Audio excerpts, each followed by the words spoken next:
नई बाइक ले ली, लेकिन समझ में नहीं आ रहा कि सोलो राइड से स्टार्ट करें या ग्रुप राइड से। देखो दोनों ही बहुत अलग है। सोलो राइड का एक अपना ही अलग मज़ा होता है। अपनी फ्रीडम, अपना रास्ता, अपना रूट, कहाँ रुकना है, कहाँ जाना है, ये आप डिसाइड करते हो। वहीं अगर ग्रुप राइड की बात करें तो भाई दोस्तों के साथ ग्रुप पे राइड पे जाने में ना उसकी वाइब अलग ही होती है। दोनों को बीट करना बहुत ही मुश्किल है। लेकिन हाँ, दोनों के अपने प्रोस एंड कॉन्स भी होते हैं। मैं सोलो राइड प्रेफर करता हूँ, क्यों उसका रीज़न मैं आपको बताऊंगा। चलिए आज का वीडियो शुरू करते हैं।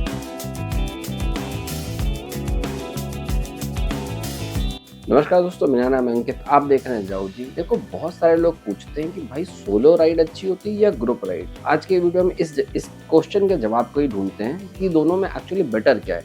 देखो दोनों का जवाब ना सिंपल नहीं है, दोनों ही अपनी अपनी जगह पर ठीक होती है। कुछ सिचुएशन में सोलो राइड बहुत बढ़िया होती है, लेकिन कई बार ऐसा होता है कि ग्रुप राइड्स को ना कुछ परफेक्ट कंडीशंस में बीट करना नेक्स्ट टू इम्पॉसिबल होता है।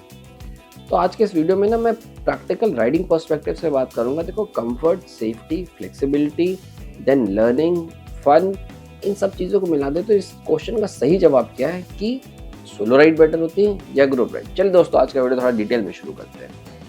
अब देखो सबसे बड़ा क्वेश्चन पूछना है कि why I prefer solo rides. मुझे ये ग्रुप राइड्स के बाद सोलो राइड पसंद क्यों है। देखो इसका सिंपल सा सबसे सीधा जवाब है आपकी अपनी स्पेस और फ्रीडम। आपकी अपनी स्पेस और कंप्लीट फ्रीडम। देखो जब आप सोलो राइड पर होते हो ना, आप अपने मालिक खुद हो।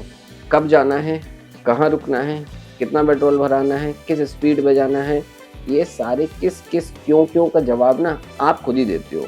कोई आपसे बोलने नहीं वाला कि भाई लेट हो रहा है, रोलिंग इन 2 मिनट्स, रोलिंग इन 5 मिनट्स। नहीं जी, आपको पता है 600 किलोमीटर दूर जाना है या 400 किलोमीटर दूर जाना है।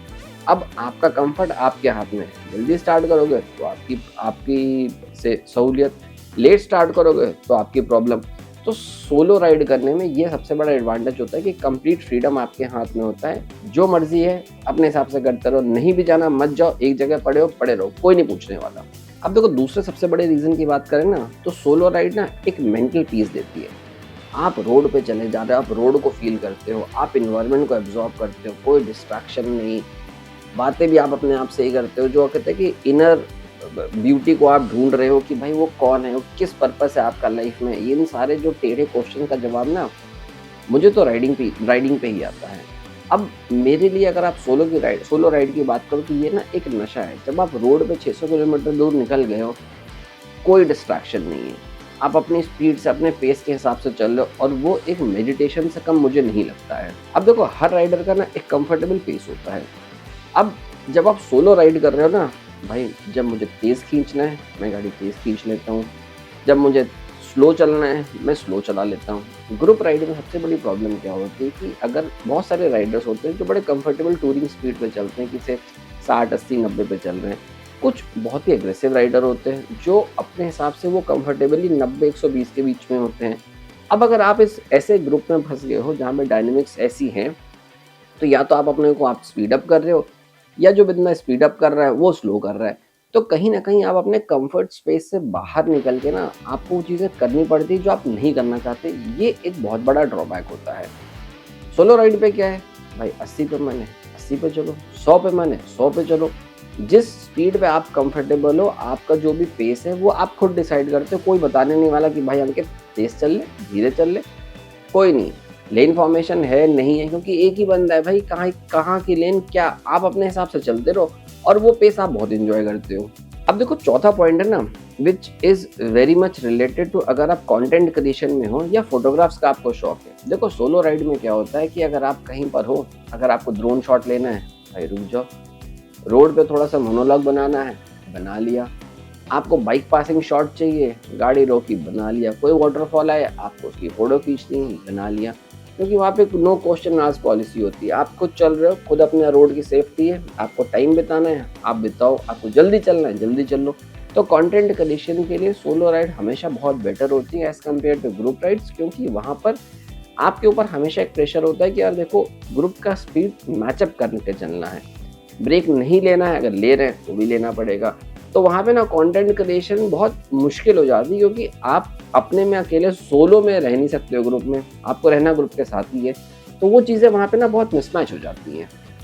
देखो पांचवा पॉइंट, सोलो राइड्स ना आपको सेल्फ रिलायंट बनाती है। जब आप रोड पर हो और आपको पता है कि भाई नेविगेशन भी आपको ही मैनेज करना है, फ्यूल ब्रेक्स भी आपको ही मैनेज करने हैं, अगर आपने कोई होटल बुक करा है या करना है तो वो रिस्पॉन्सिबिलिटी भी आपकी ही होती है। अब जब आप 500-700 किलोमीटर की रोड ट्रिप करके आते हो तो फिर आपका ना कॉन्फिडेंस बहुत ज़्यादा बूस्टअप हो चुका होता है। ये सब तो चलो छोटी-छोटी चीज़ है, अगर कहीं आपका ब्रेकडाउन हो जाता है तो वो ब्रेकडाउन भी आपको खुद ही मैनेज करना है। टो ट्रक बुलाना है, पंचर खुद बनाना है या किसी को बुलाना है। रोड पे आपको हेल्प नहीं मिलने वाली, वो आप खुद से ही मैनेज करना पड़ता है। ग्रुप में क्या है भाई, 5 बंदे हैं, वो आपकी हेल्प करने के लिए हमेशा तैयार रहते हैं। बट सोलो में सारा ब्रेकडाउन आपको खुद मैनेज करना पड़ता है। सो ये आपको बहुत ज़्यादा सेल्फ रिलायंट बना देती है और आपको पता है कि भाई अगर 3, 4, 5 सोलो राइड आपने कर ली तो आपको पता है कि भाई मैं मैनेज कर लूँगा। बट एक फ़ियर को ओवरकम करने वाली बात होती है जो सोलो राइड में ही पॉसिबल होती है, ग्रुप राइड में वो चीज़ नहीं हो पाती है। अब देखो बात करते हैं ग्रुप राइड्स क्यों इंपॉर्टेंट होती है। देखो सबसे पहला पॉइंट है कि भाई शेयर्ड फन एंड एनर्जी। जब आप 15-20 लोगों के साथ होते हो जो आपके जैसे ही पागल होते हैं, गैजेट्स को लेके, बाइक्स को लेके, ड्रेस को लेके, गियर्स को लेके, तो वहाँ की वाइब ना बहुत अलग ही मैच होती है। जो बकचोदी सुट्टा के ऊपर होती है या जो कन्वर्सेशंस आपके टी स्टॉल्स पर होते हैं, फ्यूल भराते समय जो बकवास होती है, या जब आप रात को डिनर के बाद टेबल पे बैठे हुए हो तो वहाँ पे जो हम बकवास करते हैं ना भाई, वो एनर्जी मैच करना ये सोलो राइड में इम्पॉसिबल है। क्योंकि सोलो में सिर्फ आप राइड तभी करते हो जब आप ड्राइव कर रहे हो। लेकिन अगर आप मेमोरीज़ की बात करो तो ये सारी मेमोरीज़ तब क्रिएट होती है जब आप राइड नहीं कर रहे होते हो। मैंने अपनी ज़िंदगी की जितनी बड़ी राइड्स करी हैं एक्सेप्ट गोवा, चाहे अपने स्पीति की बात करो, चाहे भूटान की बात करो, चाहे लेह की बात करो, चाहे हिमाचल और उत्तराखंड, तो मैंने बहुत बार अपने ग्रुप के साथ करा है।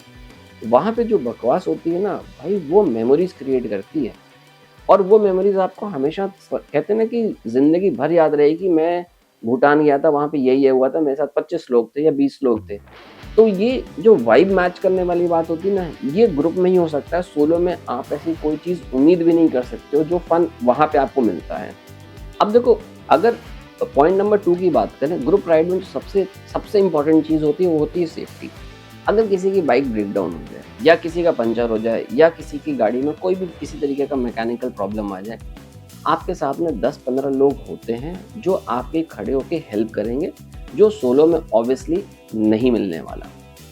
ग्रुप में राइड करने का सबसे इम्पोर्टेंट फैक्टर होता है आप रात को कहीं राइड कर रहे हो, ठीक है। फ़ैमिलियर रोड्स पे तो चलो कोई प्रॉब्लम नहीं होती, जब आप लॉन्ग डिस्टेंस राइड करते हो वहाँ पे रोड्स और टेरेन हमेशा अनफ़ैमिलियर होता है, आपको पता भी नहीं कि आगे क्या आने वाला है, कहीं पे लैंडस्लाइड है या कुछ भी हो सकता है। तो अगर आपके साथ में 5-10 लोग हैं या 2-4 लोग भी हैं, तो आप हमेशा सेफ फ़ील करते हो क्योंकि आपको पता है यार देखो, बैकअप ग्रुप में सबका बैकअप एक दूसरा बंदा होता है। सो बैकअप का बैकअप सब ऐसे ही करते हुए ग्रुप को कवर कर लेते हैं। सोलो में ये सारी चीज़ें कभी नहीं होती। सेफ्टी सिक्योरिटी एक बहुत बड़ा रीज़न है जिसकी वजह से ग्रुप राइड्स इतनी ज़्यादा पॉपुलर है। सोलो में ये हमेशा डर लगा रहता है कि भाई अगर कुछ हो गया ना, तो ब्रेकडाउन हो गया तो भाई फिर तो फँस जाना है, वहाँ पे आप कुछ नहीं कर सकते। बट ग्रुप में ऐसा बहुत बार होता है, किसी की बाइक खराब हो गई तो लोग मिलके उसकी बाइक को टो कराने तक में हेल्प करके काम निकाल देते हैं आपका। ये आपका सोलो में बिल्कुल इम्पॉसिबल होता है।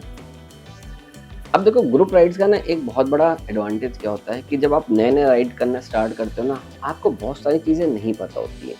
जब आप ग्रुप में राइड करते हो, आप 5-10 नए लोगों से मिलते हो, वो आपको बहुत कुछ ऐसी चीज़ें सिखाते हैं जो आपको पता ही नहीं होती। देखो, कम्युनिकेशन से लेके, हैंड सिग्नल से लेके, पैनिक में किस तरीके से रिएक्ट नहीं करना है, अगर कोई ब्रेकडाउन हो रहा है तो उसको कैसे मैनेज करना है, होटल वाले से किस तरीके से नेगोशिएशन करना है, कोई टूर एंड ऑपरेटर वाला तो उससे बात करनी है, कैसे करनी है, ये सारी तभी आपको पता चलता है जब आप ग्रुप राइड में होते हो। देखो, एक बार आपने जब ग्रुप राइड स्टार्ट कर ली, और वैसे भी जितने फ्रेश कहते हैं एकदम नए-नए राइडर होते हैं, उनके लिए ग्रुप राइड सबसे सेफ चीज़ होती है क्योंकि वहाँ पे आपको चीज़ें सीखने को बहुत सारी मिलती है। अब देखो, एक बहुत छोटा-सा एग्ज़ाम्पल बताता हूँ। बाइक पे सामान बाँधना हमें लगता है कि बहुत सिंपल होता है, लेकिन जब आप बाइक पे सामान बाँधना स्टार्ट करो तो आपको पता चलता है कि यार इस पे तो किस तरीके से बाँधा जाता है, बंजी कॉर्ड और नॉर्मल रोप में डिफ़रेंस क्या है, क्यों हमें बंजी कॉर्ड यूज़ करनी चाहिए। ये सारी चीज़ें तभी पता चलती है जब आप ग्रुप राइड जॉइन करो। तो वहाँ पे लोगों के एक्सपीरियंस से आपको बहुत कुछ सीखने को मिलता है। दूसरा, बहुत सारी नई-नई चीज़ें पता चलती हैं। अब देखो, हर बंदे का बजट बहुत लिमिटेड होता है, लेकिन जब आप एक ग्रुप में राइड करते हो ना, तो वहाँ पे आप 10 नई चीज़ें देखते हो, अच्छा ये भी है, ये भी है, ये भी कर सकते हैं। तो आपको सीखने को वहाँ बहुत कुछ मिलता है, जो सोलो राइड पे ऑब्वियसली बिल्कुल नहीं मिलता, क्योंकि वहाँ पे कोई है ही नहीं। आप कहते हैं ना कि खुद आप अपनी सवारी सवार के खुद ज़िम्मेदार है। तो वही वाली बात होती है, वहाँ पे सीखने को कुछ नहीं मिलता। ग्रुप राइड में सीखने को बहुत कुछ मिलता है, न्यू और फ्रेश राइडर्स के लिए। देखो ग्रुप में क्या होता है कि जब आप लॉन्ग डिस्टेंस राइड करते हो, तो बहुत बार ऐसा ट्रेन आता है जहाँ पे हम में से किसी को पता ही नहीं है कि अच्छा ये रास्ता कैसा है। बट उस 5, 6, 7 लोगों में एक बंदा ऐसा होता है जो उस रास्ते पे या उस ट्रिप को 1-2 बार पहले भी कर चुका है। तो उसकी नॉलेज से आपको भी बहुत सारा कॉन्फिडेंस मिलता है। बाइक पे हम हमेशा ये कोशिश करते हैं कि जितनी अनसर्टेनिटीज़ होती है उनको हटाया जाए। ग्रुप राइड में अनसर्टेनिटीज़ को हटाना बहुत हद तक पॉसिबल हो सकता है। निल तो नहीं कर सकते बिल्कुल, क्योंकि देखो आप बाइक पर हो, रोड पर हो, तो निल करना बहुत मुश्किल होता है। बट आप बहुत हद तक उनको कम कर सकते हो। सोलो राइड पे ऐसा कुछ पॉसिबल नहीं होता। तो ग्रुप राइडिंग इस मामले से भी बहुत बेटर होती है, क्योंकि आपको 10 लोगों का जब आगे पीछे आपको दिखता है ना, अच्छा 2 बंदे पीछे आ रहे हैं, 2 बंदे आगे हैं, तो आपकी नेविगेशन, आपकी हैंडलिंग, आपकी बाइक को घुमाने का तरीका और एक ओवरऑल कॉन्फिडेंस आपका वैसे ही बढ़ जाता है। छोटा सा एग्जांपल है, जैसे कोई वाटर क्रॉसिंग आती है, ग्रुप में वाटर क्रॉसिंग को क्रॉस करना बहुत ईजी होता है, क्योंकि जो सबसे एक्सपीरियंस बंदा होता है वही सबसे पहले जाता है। अब आप 2-4 लोगों को अगर वाटर क्रॉसिंग करते हुए देख लिया, तो एक नया बंदा भी आराम से वाटर क्रॉसिंग को क्रॉस कर सकता है। बट सोलो राइड में भाई वाटर क्रॉसिंग क्रॉस करना ना बहुत मुश्किल है। अगर आप अकेले हो, गिर गए तो उठाने वाला भी कोई नहीं होगा। ग्रुप में एटलीस्ट 7 के बंदे होते हैं, बाइक फंस जाती है तो खींच के भी ले जाते हैं। तो वो उस मामले में ग्रुप राइडिंग बहुत बेटर होती है। अब देखो एक और बहुत सिंपल सी चीज़ बताता हूँ। जब आप सोलो राइड करते हो ना, तो वो हमेशा बहुत ही डीप बन जाती है। मतलब आप अपने ही थॉट्स में से उलझ जाते हो। ग्रुप राइड्स हमेशा लेजेंडरी बनती है। अगर आपको याद हो कि अच्छा मैं उस फला ग्रुप राइड पे गया था, वहाँ पे ये हुआ था। वो जो कहते हैं ना कि बकवास वाले जोक्स, एक रॉन्ग टर्न, पेट्रोल पंप पे किसी का वेट करना, पराठे नहीं आए तो उस पे जो कलेश होती है, ठीक है? किसी ना किसी को कहते हैं कि उसे टोस्ट ही चाहिए। तो वो वाले जो टाइम आप अपने दोस्तों के साथ गुज़ारते हो, वो हर राइड को एक ऐसी लेजेंडरी राइड बनाती है ना, कि 10 साल 15 साल बाद भी अगर कोई आपसे बात करे कि यार टोस्ट नहीं खिलाया। अब आपको ये पता है कि भाई अगर आप 5 लोगों में बैठे हो, टोस्ट नहीं खिलाया बंदा कौन है, आपको ये सारी चीज़ें क्लिक कर जाती हैं। हर मेमोरीज़ को क्रिएट करने के लिए सबसे बेटर चीज़ अगर कोई होती है, तो वो होती है ग्रुप राइड, जो सोलो राइड पे ऑब्वियसली ये सारी चीज़ें होती नहीं है। तो वहाँ पे आप बहुत कुछ मिस करते हो। बट हाँ, ये बहुत बड़ा डिफरेंस है सोलो और ग्रुप राइड्स में। अब मैं थोड़ा अगर नेगेटिव्स की बात करूँ, तो देखो सोलो राइड पे ना बहुत बार ऐसा होता है कि आपको लोनलीनेस हिट करती है, और बहुत गंदी हिट करती है। जब आप दिन भर की राइड करके आए हो और आप रूम में अकेले पड़े हुए हो, या आप रैंडम स्ट्रेंजर के साथ बैठ के बातें कर रहे हो, तो आपको फील होता है कि मैं कर ही क्यों रहा हूँ वहाँ पे। और दूसरा, अगर कभी आपकी बाइक खराब हो जाए तो there is no support system, ठीक है? सोलो राइड का ये 2 पॉइंट ना बहुत बड़े नेगेटिव हैं, कि आप जब तक आप राइड चला रहे हो आपको बहुत अच्छा लगता है, राइड खत्म हुई, डेस्टिनेशन पे पहुंचे और वहाँ पे लोनलीनेस आपको बहुत तगड़े हिट करती है। आपको लगता है यार there is something which is missing, क्योंकि कोई दोस्ती नहीं है, बात किससे करो। इसीलिए वो मेडिटेटिव और बहुत ही डीप चली जाती है। अगर बाइक खराब हो जाए तो वो अलग का कलेश है। अब अगर ग्रुप राइड के डाउन साइड्स की मैं बात करूँ, तो देखो इसमें ज़्यादा डाउन साइड्स मैं बोलूँगा नहीं है। इसमें एक कि भाई देखो आपको अपने कंफर्ट स्पेस से बाहर निकलना पड़ता है। अगर आप स्लो चला रहे हो तो आपको फास्ट चलाना पड़ता है। कभी-कभी ऐसा होता है कि देखो कोऑर्डिनेशन में थोड़ा आगे-पीछे लोग रह जाते हैं, टाइम वेस्ट होता है। पेट्रोल के लिए वेट करना, किसी का सामान गिर जाए उसके लिए वेट करना, या किसी की गाड़ी खराब हो जाए तो वेट करना। तो क्योंकि वहाँ पे आप अपने शेड्यूल से नहीं चल रहे हो, आप ग्रुप के शेड्यूल से चलते हो। और हर ग्रुप का एक एडमिन होता है, तो अगर आप चाहो या ना चाहो आपको उस एडमिन की बात 99.9% माननी पड़ेगी। अदरवाइज ग्रुप की डायनामिक्स बहुत चेंज हो जाती हैं। तो ये ग्रुप में और सोलो में इन 2 चीज़ों का बहुत बड़ा फ़र्क आ जाता है। अब देखो ऑनेस्ट आंसर की बात करते हैं कि क्या बेटर है। देखो अगर मैं अपनी बात करूँ तो मुझे आज की डेट में सोलो राइडिंग बहुत ज़्यादा पसंद आती है। 2-3 रीज़न है। एक, मुझे बहुत फ्लेक्सिबिलिटी चाहिए होती है। मैं आज की डेट में एक वैसा हूँ कि भाई मुझे थोड़ा-सा मेडिटेशन का फ़ील आता है जब मैं बाइक पे बैठता हूँ। ग्रुप में वो चीज़ें नहीं होती हैं। लेकिन हाँ, अगर आप एक नए राइडर हो तो आपने भी हमेशा स्टार्ट ग्रुप से ही करना चाहिए, क्योंकि वहाँ पे आपको सीखने को बहुत मिलता है। भाई मैं पिछले 10 साल से राइड कर रहा हूँ और मैंने 10 साल में 9 साल मैंने ग्रुप के साथ ही राइड करा है। मैं पिछले 1 डेढ़ साल से सोलो राइड कर रहा हूँ। अदरवाइज़ मैं मोस्ट ऑफ द टाइम मैंने ग्रुप के साथ ही राइड करी है। मेरे जितने बड़े-बड़े राइड्स हैं वो सारे ग्रुप से ही मैंने ग्रुप के साथ ही करे एक्सेप्ट गोवा। सो लॉजिक क्या है? लॉजिक क्या है? देखो, ग्रुप जॉइन करो, ग्रुप के साथ रहो। अब इस पे भी एक बहुत बड़ी चीज़ आती है कि ग्रुप होना कैसा चाहिए। भाई ग्रुप के साथ आपकी वाइब्स भी मैच करनी चाहिए। जो मेरा ग्रुप और मैं उनके साथ 8-10 साल से राइड कर रहा हूँ, तो मुझे पता है कि उनकी वाइब कैसी है, कौन क्या चाहता है, कैसा है, ये चीज़ मुझे पता है। तो उनके साथ में राइड करने में कोई दिक्कत नहीं होती है। आप अगर एज़ अ नए राइडर हो तो आपको ग्रुप की वाइब भी मैच करनी चाहिए, तभी वो ग्रुप आपको सूट करेगा, अदरवाइज़ नहीं करेगा। दूसरा, सीखने के लिए हर सोलो राइडर कहीं न कहीं ग्रुप से ही निकल के सोलो राइड पे जाता है, क्योंकि वो एक कहते हैं ट्रेंड बंदा हो गया है कि पंचर कैसे सँभालना है, ब्रेकडाउन कैसे सँभालना है, 600 किलोमीटर चला पाओगे कि नहीं चला पाओगे, 2 दिन खाना नहीं मिला तो क्या रह पाओगे? क्योंकि वो सारी चीज़ें आप ग्रुप में कर के ना ट्रेंड हो जाते हो एंड देन यू से कहते चलो सोलो करता हूँ, क्योंकि वहाँ पे फिर आपको वो मेडिटेशन और कहते हैं ना कि एक स्ट्रेस फ्री चीज़ें समझ में आती हैं और आपको लगता है कि हाँ, वो अच्छी हैं। शायद यही सारे रीज़न है जिसकी वजह से अब मुझे सोलो राइड ज़्यादा पसंद आती है, क्योंकि ग्रुप के साथ चलने में देखो बहुत सारे अप्स एंड डाउन्स होते हैं। बट ठीक है, वो डिपेंड करता है कि आपका ग्रुप कैसा है। मेरा ग्रुप इस मामले में बहुत अच्छा है, तो उनके साथ वो चीज़ है नहीं, बट स्टिल मैं आज के डेट में फ्लेक्सिबिलिटी की वजह से और थोड़ा वो कहते हैं ना कि मेडिटेशन की वजह से मुझे लगता है कि मुझे बाइक पे वो मेडिटेशन वाली फीलिंग आती है, स्ट्रेस फ्री लाइफ मुझे बाइक पे समझ में आती है। तो मैं पर्सनली सोलो प्रेफर करता हूँ आज की डेट में बहुत ज़्यादा। तो दोस्तों कमेंट करके ज़रूर बताना कि आपको आज की वीडियो कैसी लगी। आप क्या प्रेफर करते हो, सोलो या ग्रुप राइड? बिल्कुल बताना। देखो, दोनों का पर्सपेक्टिव अलग है, दोनों की नीड अलग है। आप क्या करना चाहते हो ये आपके ऊपर है, लेकिन जो मैंने पहले भी बात कही है, सोलो राइडर तभी बनता है जब आप एक एक्सपीरियंस राइडर हो चुके हो।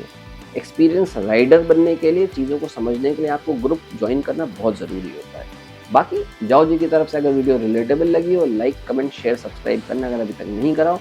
मिलते हैं नेक्स्ट वीडियो में, तब तक के लिए रब रखा, टेक केयर, बाय बाय।